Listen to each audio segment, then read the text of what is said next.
నమస్తే welcome to our channel. మాజీ MP Gorantla Madhav ను పోలీసులు అరెస్ట్ చేశారు. మరి వైఎస్ భారతి పైన అనుచిత వ్యాఖ్యలు చేసినందుకు గాను చేబ్రోలు కిరణ్ ను అరెస్ట్ చేస్తున్న నేపథ్యంలో ఆ వాహనాన్ని అడ్డుకొని కిరణ్ ను అంతు చూస్తా అని చెప్పి ఆయన అడ్డంకులు సృష్టిస్తున్న నేపథ్యంలో పోలీసులు అరెస్ట్ చేయడం జరిగింది. దీనిపైన పూర్తిగా విశ్లేషించడానికి మనతో పాటుగా ఉన్నారు ప్రముఖ రాజకీయ విశ్లేషకులు అప్పసాని రాజేష్ గారు. సార్ నమస్తే. సార్ చేబ్రోలు కిరణ్ ని అరెస్ట్ చేస్తున్న నేపథ్యంలో ఆ వాహనాన్ని వెంబడించి మరి నీ అంతు చూస్తా, నీ అంతు తేలుస్తా ఇటువంటి మాటలన్నీ కూడా అంటూ పోలీసులకు అడ్డంకులు సృష్టిస్తున్న నేపథ్యంలో మొత్తానికి గోరంట్ల మాధవ్ని అరెస్ట్ చేశారు. ఏమంటారు సార్, మీరేమంటారు? వాస్తవంగా ఏ ఛార్జెస్ మీద అయితే నిన్న చేబ్రోలు కిరణ్ అరెస్ట్ అయ్యాడో అదే విధమైన ఛార్జెస్ తోటి గోరంట్ల మాధవ్ని కూడా అరెస్ట్ చేయాలి. ఎందుకంటే రాజకీయపు విమర్శలు వేరు, వ్యక్తిత్వ హననానికి పాల్పడటం వేరు. చేబ్రోలు కిరణ్ పరిధి దాటి విమర్శించాడు అనేది 100% వాస్తవం. విమర్శల మాటున జుగుసాకరమైన వ్యక్తిత్వానికి తను పాల్పడ్డాడు. అది తనకు తాను కూడా రిలీజ్ అయ్యాడు కాబట్టి నా నుంచి తప్పు జరిగింది, నా తప్పుకి ప్రాయశ్చిత్తం చేసుకోవాల్సిన బాధ్యత నా మీద ఉంది అని పశ్చాత్తాపడి తనకు తాను క్షమాపణలు వేడుకున్నాడు. క్షమాపణ వేడుకున్న మాత్రాన చట్టపరంగా ఎదురయ్యే కాన్సిక్వెన్సెస్ అన్నీ మాఫ్ అవుతాయి అంటే మాఫ్ కావు. కాబట్టే ఇవాళ ప్రభుత్వం ద్వారా నమోదు చేయబడ్డ సుమోటోగా నమోదు చేయబడ్డ కేసులో తను అరెస్ట్ అయ్యి ఇవాళ కోర్టు కూడా సబ్మిట్ చేయబోతా ఉన్నారు. కాబట్టి ఇక్కడ కిరణ్ తన చర్యలకి ఎదురైన కాన్సిక్వెన్సెస్ తను హ్యాండిల్ చేస్తూ ఉన్నప్పుడు గోరంట్ల మాధవ్ని ఎందుకు ఎక్స్క్యూజ్ చేయాలి? ఎందుకంటున్నానంటే ఈ మాట, నిన్న గోరంట్ల మాధవ్ తను పెట్టిన ప్రెస్ మీట్లో లోకేష్ గారి గురించి చాలా అభ్యంతరకరమైన పదజాలంతో విమర్శలు చేశాడు. లోకేష్ గారి వ్యక్తిత్వాన్ని హననం చేస్తూ విమర్శలు చేశాడు. మరి కిరణ్ తప్పు చేశాడని చెప్పని గగ్గోలెత్తుతున్న వైసీపీ శ్రేణులకి వైసీపీ కేంద్ర కార్యాలయంలో గోరంట్ల మాధవ్ ప్రెస్ మీట్లో మాట్లాడిన మాటలు వెంకటేశ్వర స్వామి సుప్రభాతంలాగా వినిపిస్తున్నాయా? వేదమంత్రాలాగా వాళ్ళకి ఆంతనయ్యావి. ఎస్, కిరణ్ అభ్యంతరకరమైన పదజాలం వాడాడు అని చెప్పని తెలుగుదేశం పార్టీ రిలీజ్ అయ్యి అడ్మిట్ అయ్యి అతన్ని సస్పెండ్ చేశారు. మరి గోరంట్ల మాధవ్ వాడిన భాషను ఏ విధంగా సమర్థించుకుంటున్నారు మీరు? డబుల్ స్టాండర్డ్ ఉండకూడదు కదా. రాజకీయాల్లో వ్యక్తిత్వానికి పాల్పడకూడదు, అభ్యంతరకరమైన పదజాలం వాడకూడదు అనుకున్నప్పుడు ఎవరూ వాడకూడదు. కిరణ్ చేసింది తప్పైనప్పుడు గోరంట్ల మాధవ్ చేసింది ఒప్పేలా అవుద్ది? అలాగే కొంతమంది వైసీపీ నాయకులను చూస్తూ ఉన్నాం. ఎన్టీఆర్ ట్రస్ట్ భవన్లో భువనేశ్వర్ గారి ఆధ్వర్యంలో పెయిడ్ ఆర్టిస్టులతోటి యూట్యూబ్ ఛానల్స్ రన్ చేస్తూ ఇట్లాంటి అంటే కిరణ్ని వాడు వీడని సంబోధిస్తా ఇటువంటి కుక్కలతోటి నక్కలతోటి మాట్లాడిస్తున్నారు అని చెప్పని కిరణ్ గురించి కొద్దిగా సంబోధిస్తూ అంటే వాళ్ళ నోటితోల మొత్తాన్ని తీర్చుకుంటున్నారు. ఈ విధమైన పదజాలం వాడటం, అలా వాడిన వాళ్ళందరిది ఊరకుక్కల స్థాయి అనే పని అయితే మరి సాక్షాత్తు జగన్మోహన్ రెడ్డి గారి సమక్షంలో అసెంబ్లీలో భువనేశ్వర్ గారి వ్యక్తిత్వ హననానికి పాల్పడుతూ అత్యంత జుగుసాకరమైన పదజాలంతో వ్యాఖ్యలు చేస్తున్నప్పుడు జగన్మోహన్ రెడ్డి గారు ముసుముసు నవ్వులు నవ్వుకున్నాడు కదా. మరి వాళ్ళందరూ కూడా ఊరకుక్కల సమూహం. ఆ ఊరకుక్కల సమూహానికి నాయకుడిగా ఉండి జగన్మోహన్ రెడ్డి గారు కూడా ఆ నవ్వుకున్న దాన్ని దేంతో పోల్చాలి? మరి అప్పుడు నారాయణమూర్తి అని చెప్పని అతను ఇందాక ప్రెస్ మీట్లో మాట్లాడుతున్నాడు. ఒకటైతే వాస్తవం, ఏదో ఒకదానికి కన్ఫైన్ అవ్వాలి. రాజకీయాల్లో ఈ విధమైన వ్యక్తిత్వాలకి ఎవరు పాల్పడొద్దు, అందరికందరూ సమయంలో పాటిద్దాం, ఏదైనా ఇష్యూస్ ఉంటే ఇష్యూస్ కన్ఫైన్ అయ్యే మాట్లాడదాం, గౌరవప్రదమైన భాషతోటే సంబోధిద్దాం.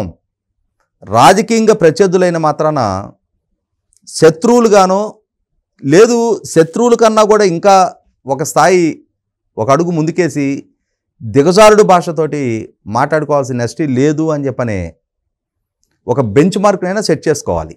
మమ్మల్ని విమర్శిస్తే మాత్రం మేము స్పందిస్తాం, మేము మాత్రం అదే పదజాలంతో మళ్ళీ తిరిగి మాట్లాడతామనంటే నిన్న కిరణ్ తనకు తాను స్వచ్ఛందంగా అరెస్ట్ అయ్యాడు. ఎందుకంటున్నానంటే వీడియో మాట్లాడినప్పుడు కిరణ్ హైదరాబాద్లో ఉన్నాడు. విషయం ట్రోల్ అయింది వైసీపీ శ్రేణుల ద్వారా. నరికేస్తాం, చంపేస్తాం, పొడి చేస్తామని చెప్పని బెదిరింపులతోటి వాళ్ళు పోస్టులు పెడతా ఉన్నారు. అంటే వైసీపీ శ్రేణుల నుంచి తనకి ప్రాణహాని ఉంది, తను థ్రెట్ ఎదుర్కొంటున్నాడు అనే పరిజ్ఞానం కిరణ్కు ఉంది. అదే సందర్భంలో ఆంధ్రప్రదేశ్ ప్రభుత్వం, తెలుగుదేశం పార్టీ తను సస్పెండ్ చేసింది. ఆంధ్రప్రదేశ్ ప్రభుత్వం తన మీద కేసు నమోదు చేసింది. అంటే ఒక పక్క వైసీపీ నుంచేమో ప్రాణహాని ఉంది, రెండో పక్క తెలుగుదేశం ప్రభుత్వం నుంచి అరెస్టు ముప్పు ఉంది తనకి. మామూలుగా అయితే ఈ మధ్యకాలంలో మనం పెద్ద పెద్ద మొగాళ్ళను చూస్తున్నాం కదా, పోలీసులను బట్టలు ఓడదీస్తాం, అది చేస్తాం ఇది చేస్తాం అన్నాళ్ళు ఒక విచారణకు రమ్మని చెప్పి నోటీసులు ఇవ్వగానే వారాల తరబడి పరారీలో ఉంటున్నారు కదా. విచారణ నుంచి తప్పించుకోవాలి, ఎదురు కాబోతున్న ముప్పు నుంచి తప్పించుకోవాలి అని అంటే కిరణ్ కూడా పరారు అవ్వచ్చు కదా. తను హైదరాబాద్ నగరంలో ఉన్నాడు, కేసు ఫైల్ అయింది గుంటూరులో. కానీ కిరణ్ ఏ మార్గం ఎంచుకున్నాడు? నా వల్ల తప్పు జరిగింది అని చెప్పని బాహాటంగా అడ్మిట్ అయ్యి ఆ తప్పుకి క్షమాపణ చెప్పాడు.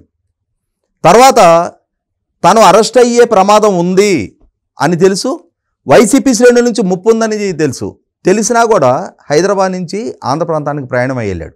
పోలీసులు తనని ఎక్కడ అదుపులోకి తీసుకున్నారు? విజయవాడకు ముందు ఇబ్రహీంపట్నంలో అదుపులోకి తీసుకున్నారు. పోలీసులు ఏం చెప్పారు? తన మొబైల్ ఫోన్ సిగ్నల్ ట్రాక్ చేసి మేము అక్కడ ఉన్నాడని ఐడెంటిఫై చేశామన్నారు. అంటే తను అరెస్ట్ చేయడానికి పోలీసులు సంసిద్ధంగా ఉన్నారని చెప్పని తెలిసి తన మొబైల్ ట్రాక్ చేస్తారని చెప్పని అవగాహన లేని అమాయకుడా కిరణ్? అయినా సరే తన ఫోన్ స్విచ్ ఆఫ్ చేయలేదు కదా. అంటే పోలీసులు రావడానికి తను అరెస్ట్ చేయడానికి ఆస్కారం ఉందని చెప్పని తెలిసినా కూడా, అంటే ఇక్కడ ఏంటి అర్థం? పారిపోయిన పిరికి పందల్లాగా కాకుండా చట్టపరంగా ఎదురు కాబోయే కాన్సిక్వెన్సెస్ గురించి తెలుసుండి తనకు తాను స్వచ్ఛందంగా ఆ పోలీసులకు ఎదురెళ్ళాడు. ఆ ఫోన్ ట్రాక్ చేయడానికి అనుకూలంగా ఫోన్ ఆన్లో ఉంచాడు. అటువంటి తప్పు చేయటం సహజం. ఎవడైనా ఒక్కొక్కసారి పెద్ద పెద్ద మొగాళ్ళు కూడా తప్పులు చేశారు. ఆ తప్పుని రియలైజ్ అయ్యి అడ్మిట్ అయ్యి తనకు తాను స్వచ్ఛందంగా క్షమాపణ చెప్పిన తర్వాత చట్టపరంగా ఎదురుగాబోయే కాన్సిక్వెన్సెస్కి, రెండోది వాళ్ళ ఉన్మాదత్వం ఎట్లా ఉంటుంది అనేది చూసాం మనం.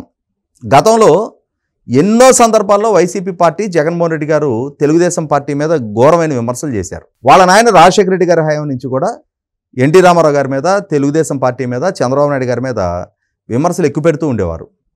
కానీ ఏ రోజు కూడా ప్రత్యర్థుల కార్యాలయాల మీదకి తెలుగుదేశం పార్టీ దాడి చేయలేదే. కానీ ఆ సంస్కృతిని జగన్మోహన్ రెడ్డి గారు పెంచి పోషించారు. తెలుగుదేశం పార్టీ కేంద్ర కార్యాలయం మీద దాడి చేశారు, గన్నవరం కార్యాలయాన్ని దహనం చేశారు, మాచర్లలో తెలుగుదేశం పార్టీ కార్యాలయాన్ని దహనం చేశారు. కాబట్టి ఇక్కడ పార్టీ కార్యాలయాల మీద దాడి చేసే సంస్కృతిని వైసీపీ పెంచి పోషించింది. ఆ అవగాహన ఉండి వైసీపీ నాయకుల వ్యవహారశాలు ఎంత ఎక్స్ట్రీమ్గా ఉంటుందని చెప్పని తెలుసుండి కూడా కిరణ్ భయపడకుండా తను ఎదురెళ్ళాడు. అలా ఎదురెళ్ళి పోలీసులు అరెస్ట్ చేసిన సందర్భంగా తనని పోలీసు వాహనంలో తరలిస్తుంటే గోరంట్ల మాధవ్ వెళ్ళి దాడి చేశాడు. అలా దాడి చేసి ఏం చెప్తాడు? భారతి గారిని అవమానించే వ్యాఖ్యలు చేశాడు కాబట్టి మేము దాడి చేస్తాం, మీరు కాదు మాకు అప్పచెప్పేసేయండి అంటున్నాడు. భారతి గారిని అవమానించే వ్యాఖ్యలు చేస్తే నీకు అప్పచెప్పాలి. మరి నువ్వు అక్కడికి రావడానికి ముందు లోకేష్ గారిని అవమానిస్తూ వ్యాఖ్యలు చేసి అక్కడికి వచ్చావు కదా, మరి నిన్నేం చేయాలి? నిన్నెవరికి అప్పచెప్పాలి? పైగా నువ్వు ఒక మాజీ పోలీసు అధికారివా? డ్యూటీలో ఉన్న పోలీసు అధికారులను కాలర్ పుచ్చుకొని లాగుతావా? ఏమైంది? కాలర్ పుచ్చుకొని ఎస్ఐని లాగావు. ఒక స్టేజ్ వరకు నీకు మర్యాద ఇచ్చారు, మాజీ వాళ్ళ కొలీగు అని చెప్పని, ఎంపీగా పనిచేస్తున్నావు అని చెప్పని ఒక స్థాయి వరకు నీకు గౌరవం ఇచ్చారు. తెగేదాకా లాగావు, ఎస్ఐ గారు లాగిపెట్టి చెంపబెట్టి కొట్టాడు, సరిపోలా? ఇవాళ ఇదే గోరంట్ల మాధవ్ నెల 15 రోజుల క్రితం చూసాం మనం, ఫిబ్రవరి ఆఖరి వారంలో తనకి ఫోక్సో కేసులో విచారణకు హాజరు కమ్మని చెప్పని విజయవాడ నుంచి పోలీసులు వచ్చి నోటీసులు ఇస్తే, మా మీద కనుక ఇలాగా కేసులు నమోదు చేస్తే అంతర్యుద్ధానికి దారితీస్తాయని చెప్పని బెదిరించాడు. అంటే ఇక్కడ ఇదే గోరంట్ల మాధవ్తో పాటుగా తోపుదుర్తి ప్రకాష్ రెడ్డి వీళ్ళందరి ఆధ్వర్యంలో రామగిరి మండలంలో పాపిరెడ్డిపల్లి గ్రామంలో కురుబ లింగయ్య హత్య జరిగితే ఆ కుటుంబాన్ని పరామర్శించడానికి జగన్మోహన్ రెడ్డి గారు వచ్చిన సందర్భంగా హెలిప్యాడ్ దగ్గర భద్రతా వైఫల్యంగా చిత్రీకరించడానికి తోపుదుర్తి ప్రకాష్ రెడ్డి ఆధ్వర్యంలో వైసీపీ శ్రేణుల్ని పోలీసుల మీద ఉసిగొల్పి పోలీసులు నెట్టేసి వెళ్ళి హెలికాప్టర్ను చుట్టుముట్టి ఏ విధంగా బీభత్సం సృష్టించారనేది చూసాం మనం. దాన్ని అడ్డుపెట్టుకొని అక్కడ జగన్మోహన్ రెడ్డి గారికి సరైన భద్రతా ప్రమాణాలు పాటించలేదని చెప్పని విమర్శలు చేస్తూ ఉన్నారు. పోలీసులు నిశ్చితంగా పరిశీలన చేసి విచారణ చేసిన తర్వాత తోపుదుర్తి ప్రకాష్ రెడ్డి ప్రమేయంతో ఇదంతా జరిగిందని చెప్పని నిర్ధారణ అయింది. అంటే ఇక్కడ ఏమర్థమవుతుందో మనకి, ఇదే గోరంట్ల మాధవ్, ఇదే తోపుదుర్తి ప్రకాష్ రెడ్డి లాంటి వాళ్ళు సమాజంలో అస్థిరతను పెంచడానికి ప్రయత్నం చేస్తూ ఉన్నారు. అటువంటి వాళ్ళని జగన్మోహన్ రెడ్డి గారు పెంచి పోషిస్తూ ఉన్నారు, వాళ్ళకి ప్రాధాన్యత ఇస్తూ ఉన్నాడు. తెలుగుదేశం ప్రభుత్వం చంద్రబాబు నాయుడు గారి ప్రభుత్వానికి వ్యతిరేకంగా ఒక కుట్ర కోణానికి పాల్పడతా ఉన్నారు. కాబట్టి ఇక్కడ కిరణ్ అరెస్ట్ అయ్యాడు అని చెప్పని తెలుగుదేశం శ్రేణులు ఆందోళన చెందుతూ ఉన్నాయి. కానీ సైమల్టేనియస్గా గోరంట్ల మాధవ్ లాంటి ఒక యాంటీ సోషల్ ఎలిమెంట్ కూడా అరెస్ట్ అయ్యాడు. కిరణ్ని వాళ్ళు చాలా చాలా జుగుసాకరమైన పదజాలంతో విమర్శిస్తూ ఉన్నారు, నరికేస్తామంటున్నారు, చంపేస్తామంటున్నారు. కానీ అంతే ఎక్స్టెంట్ భాషతోటి గోరంట్ల మాధవ్ కూడా నిన్న ప్రెస్ మీట్లో లోకేష్ గారి గురించి వ్యాఖ్యానించాడు. ఖచ్చితంగా పోలీసులని విధులకు అడ్డుకున్నందుకే కాదు, ప్రెస్ మీట్లో ఈ విధమైన పదజాలం వాడినందుకు కూడా గోరంట్ల మాధవ్ మీద ఇంకొక కేసు కూడా నమోదు చేయాలి. అంటే మేము మాజీ పోలీసు అధికారులము, మాజీ ప్రజాప్రతినిధులం కాబట్టి మాకు ఇమ్యూనిటీ ఉంటుంది, మేము ఏం చేసినా చలామణి అవుద్ది అనుకుంటున్నారు. అటువంటి అడిషనల్ ఇమ్యూనిటీ మీకేం అదనంగా ఉండదు. మీరు కూడా సమాజంలో ఉన్న సామాన్య పౌరులు లాంటి వాళ్ళే. తప్పు చేసిన పక్షంలో కిరణ్కే చట్టం వర్తిస్తుందో గోరంట్ల మాధవ్ కూడా అదే చట్టం వర్తిస్తుంది అని చెప్పని రుజువు చేయాల్సిన బాధ్యత పోలీస్ డిపార్ట్మెంట్ మీద కూడా ఉంది. మరో అంశంతో మళ్ళీ కలుద్దాం. Thank you sir.